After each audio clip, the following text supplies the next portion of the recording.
Look, let me describe a very specific moment. It's Sunday night. You're not buying anything. You're not paying bills. You just open your banking app. Again. Your balance isn't zero. Technically, everything is fine, but your chest tightens anyway. You start doing that quiet mental math. Rent is covered. Credit cards paid. If nothing weird happens, I'm good. And then your brain immediately goes, but if something happens, car trouble, medical bill, unexpected email from your landlord, one random expense you didn't plan for, and suddenly, that I'm fine feeling disappears. Here's the part that messes with people the most. You're not irresponsible. You're not lazy. You're not broke. You make money. You work hard. You're doing what you're supposed to do.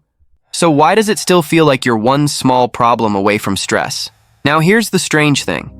If I dropped $50,000 into your account tomorrow, it would feel amazing. For a moment. But it would not permanently change how you think about money the way saving your first $5,000 does. And that sounds backwards. Because logically, $50,000 is way more money. But psychologically, the first $5,000 hit's different. And that's what this video is about. My name is Bobby, and I spend way too much time thinking about money, financial behavior, and why people feel stressed about money even when they're doing okay. If you're someone who earns money but still feels financially fragile, who saves inconsistently, or who keeps thinking, once I make more, I'll finally feel secure, make sure to hit the subscribe button and give this video a thumbs up if this helps you out. Because this topic right here, this is one of the most misunderstood ideas in personal finance. And it's the reason a lot of people stay anxious about money far longer than they need to. Here's the thing most people believe, and almost nobody questions it. They believe that more money automatically equals more peace, that once you cross some invisible income line or savings number, your brain just relaxes. Like, cool, I made it, I'm safe now. But that's not how the human brain works. Your brain doesn't measure money in dollars, it measures money in certainty. And until you experience a very specific kind of financial win, your brain stays stuck in survival mode, even if the numbers look decent on paper. This is where people get confused. They think the problem is, I don't earn enough. When in reality, the problem is, my brain doesn't believe I'm in control. That belief doesn't come from big numbers. It comes from proof. And for most people, the first real proof of control happens at around $5,000. Not $50,000, not $100,000, $5,000. Now, before you roll your eyes and think, $5,000 isn't even that much anymore, I get it. Objectively, in today's economy, $5,000 doesn't sound life-changing. But this is where money stops being about math and starts being about psychology. Because the impact of your first $5,000 isn't about what it buys. It's about what it proves. And once your brain sees that proof, it doesn't unsee it. That's where the real shift begins. Here's what most people don't realize. The jump from $0 to $5,000 is not a financial challenge. It's a biological and psychological challenge. Your brain is wired to prioritize survival over optimization. When you don't have a financial buffer, your nervous system is constantly scanning for threats. Even when nothing is happening, your brain stays alert. This is not weakness. This is how humans evolved. If your ancestors didn't constantly check for danger, they didn't survive long enough to pass on their genes. So today, that same system shows up as financial anxiety. And this is why you can earn decent money and still feel stressed. Because your brain isn't asking, how much do I make? It's asking, how long can I survive if income stops? Until you can confidently answer that question, your brain stays in defense mode. Let me hit you with a statistic that should honestly make people uncomfortable. According to the Federal Reserve, roughly 40% of Americans cannot cover a $400 emergency expense without borrowing money or selling something. $400? That's not a disaster. That's not a crisis. That's a normal inconvenience. And yet, for nearly half the population, that single expense triggers financial panic. Now think about what that does to the brain long term. When your brain learns that small problems cause big stress, it adapts by becoming hypervigilant. That's why people obsessively check their bank account, overthink purchases, feel guilty spending even on necessities. Avoid investing because, what if I need the money? They're not bad with money. They're underprotected. Here's where it gets really interesting. Your brain doesn't need infinite money to relax. It needs a buffer. For most people, around $5,000 represents multiple months of groceries, rent plus emergencies, car repairs without panic, medical bills without chaos. In other words, it's the first amount of money that tells your nervous system, okay, we're not fragile anymore. And fragility is what keeps people stuck. Let's simplify this with an analogy. When you're broke or living paycheck to paycheck, your brain is like a phone in low battery mode. Everything shuts down except the essentials. You're not thinking creatively. You're not planning long-term. You're not optimizing. You're conserving energy.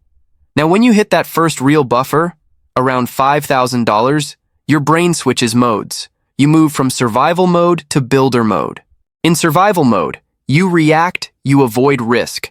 You focus on today. In builder mode, you plan. You think in years, you take calculated risks.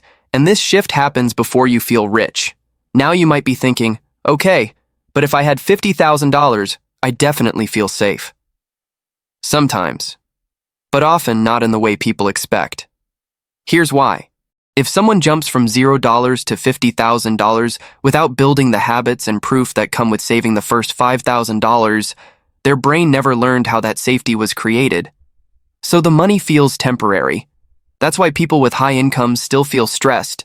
They don't trust the system, they don't trust themselves, and their brain keeps asking, how fast can this disappear? Confidence doesn't come from numbers, it comes from evidence. Saving your first $5,000 provides evidence that you can delay gratification, you can say no to impulses, you can handle boredom, you can recover from setbacks.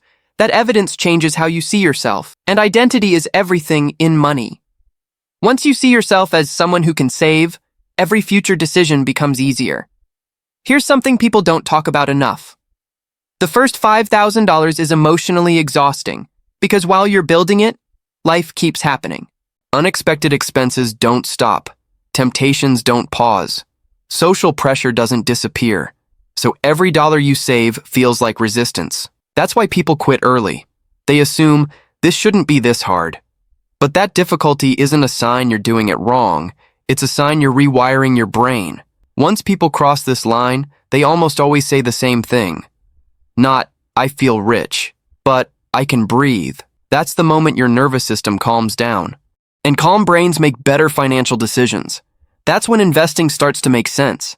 That's when patience becomes possible. That's when discipline feels lighter. All right, now let's talk math, but not the boring spreadsheet kind. The kind that actually explains why this feels so hard and why it suddenly feels easier later. Here's the thing most people miss. Saving your first $5,000 is the only phase where every dollar has to come from sacrifice. There is no momentum yet. There is no system working in your favor. There is no confidence loop. Every dollar saved feels like a decision, and decisions are expensive. Let's say you want to save $5,000 over 1 year. That's about $417 per month. Roughly $14 per day. On paper, that doesn't sound insane. But in real life, that $14 is coffee you don't buy. Takeout, you skip subscription, you cancel small pleasures you delay. And because humans feel losses about twice as strongly as gains, every skipped pleasure feels heavier than the satisfaction of saving. This is called loss aversion. Your brain treats not spending as a loss, even when it's helping you. That's why the first phase feels miserable. Here's what changes once you hit that number. Your savings stop feeling like sacrifice and start feeling like reinforcement. Now, instead of thinking, I'm giving something up, you start thinking, I'm protecting something. That subtle shift changes everything. Protective behavior is easier than restrictive behavior. This is why people with savings tend to save more, not less. Here's something that doesn't get talked about enough. Once you save $5,000, you don't start from zero anymore. Let's say you hit $5,000, then you spend $200 on an emergency. You didn't fail. You're still at $3,800, which means your brain now believes, I recover faster. That belief creates momentum, and momentum is addictive in a good way. Most people are stunned by how fast $10,000 comes after $5,000, not because they suddenly earn more, sometimes they don't, but because habits are already built, systems are already running, identity is already formed. You're no longer learning how to save, you're just repeating what you already proved you can do. Here's where things quietly snowball. Once you've saved $5,000, you negotiate better, you job hop more confidently, you invest without panic, you say no to bad deals, not because you're reckless, but because you're not desperate. And desperation is expensive. This explains something that confuses a lot of people: why someone making $120,000 a year can feel more stressed than someone making $60,000. The difference isn't income, it's buffer. Without a buffer, higher income just means higher stress at a higher lifestyle. Now you might be thinking, what if I just focus on making more money instead? Making more money helps. But here's the danger. If you skip the discipline phase and jump straight to higher income, your spending rises faster than your security, so the anxiety stays. That's why raises don't fix money stress. Here's the real formula most people never hear. Income X, discipline X, time EOS, wealth. If discipline is 0, income doesn't matter.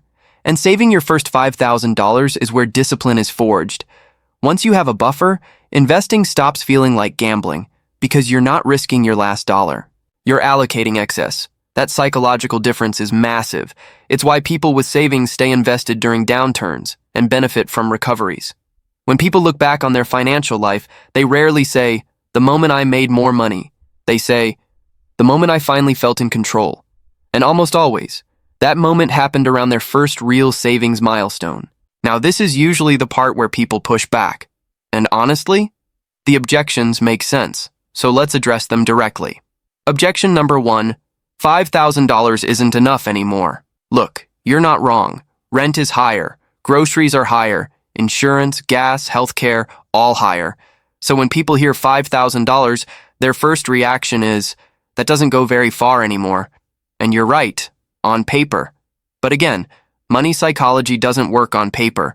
It works on relative safety. Your brain isn't asking, can this cover everything forever? It's asking, am I completely exposed right now? And $5,000 is usually the first number where the answer becomes, no, I'm not exposed. That alone changes behavior. Objection number 2, inflation makes saving pointless. This one comes up a lot.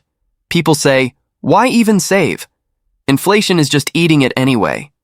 Here's the thing. Inflation doesn't punish savers first. It punishes fragile people first. If you have no buffer, inflation forces you into credit card debt, bad loans, short-term decisions. Those things cost way more than inflation ever will. Savings aren't about beating inflation in the beginning. They're about reducing financial mistakes. And avoiding bad decisions is one of the fastest ways to build wealth. Objection number 3, shouldn't I be investing instead? This is where a lot of people get tripped up. They think, if I'm not investing, I'm falling behind. But here's the uncomfortable truth. Investing without a buffer doesn't make you disciplined. It makes you anxious. When you invest money you might need soon, you check the market too often. You panic during dips. You sell at the wrong time. That's not investing. That's stress with a ticker symbol. Your first $5,000 isn't meant to grow aggressively. It's meant to stabilize you. Here's what most people don't realize. The order in which you do things financially matters more than the size. If you build a small buffer, stabilize your nervous system, develop discipline, then invest, your results are exponentially better.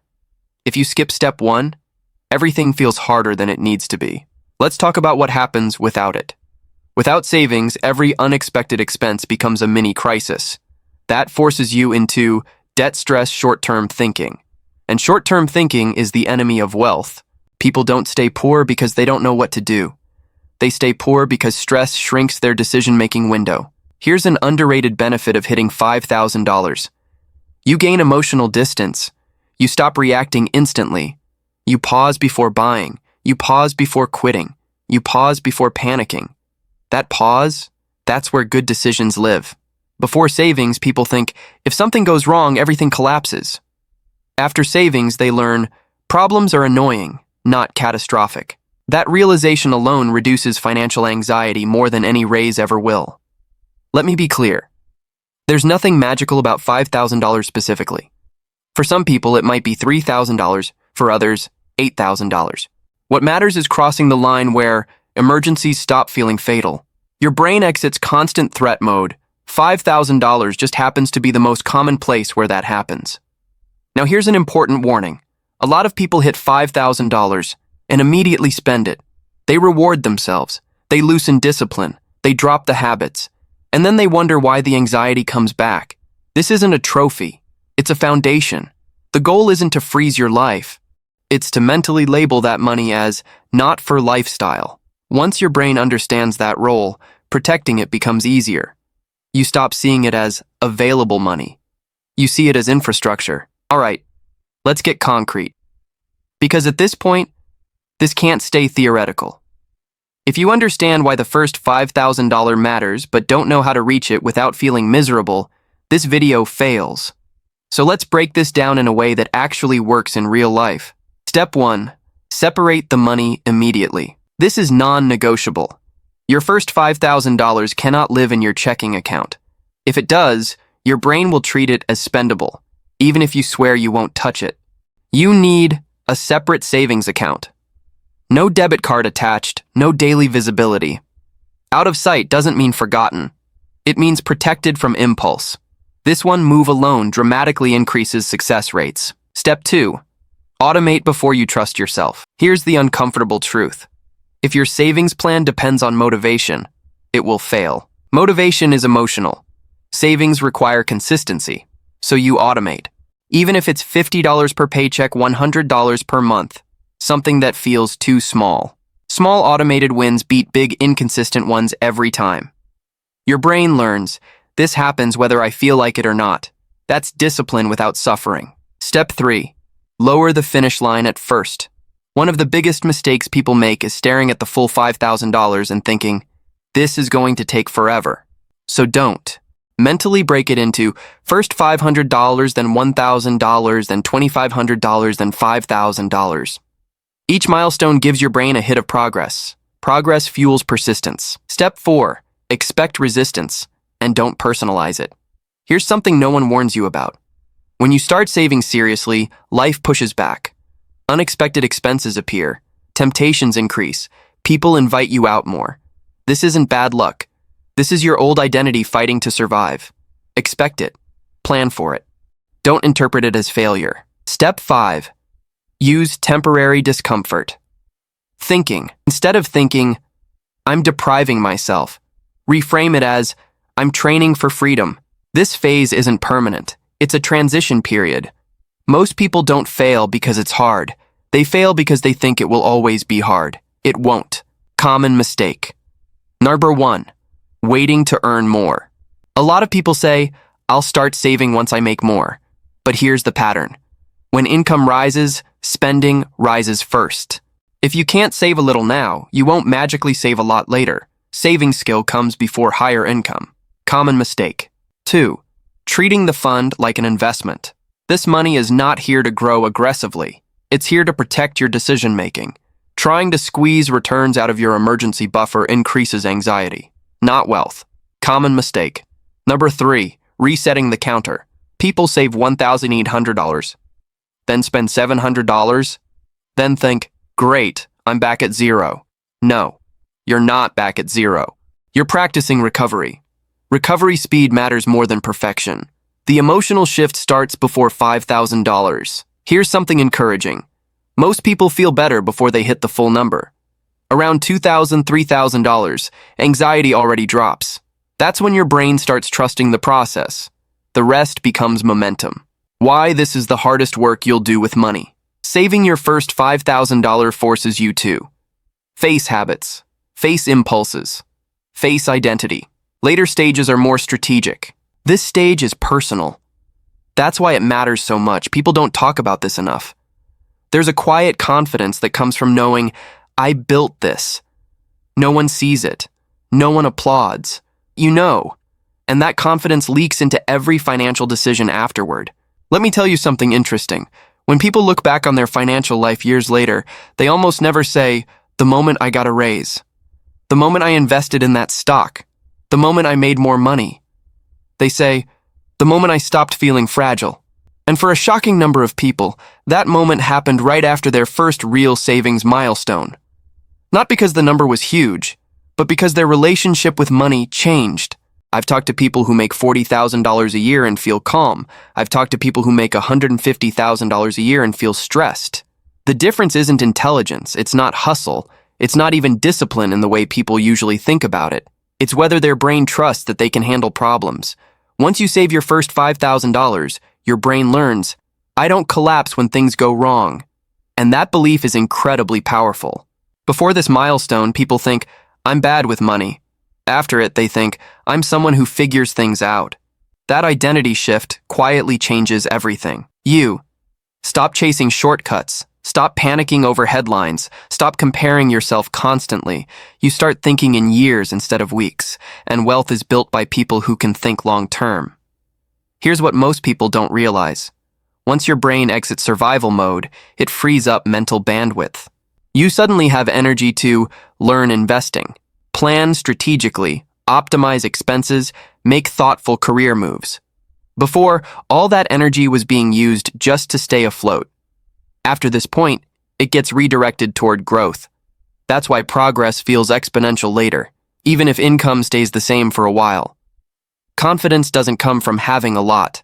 It comes from knowing you won't break. Once you prove that to yourself, money stops feeling scary. It becomes neutral. It becomes manageable. It becomes a tool. And tools are meant to be used intentionally, not feared.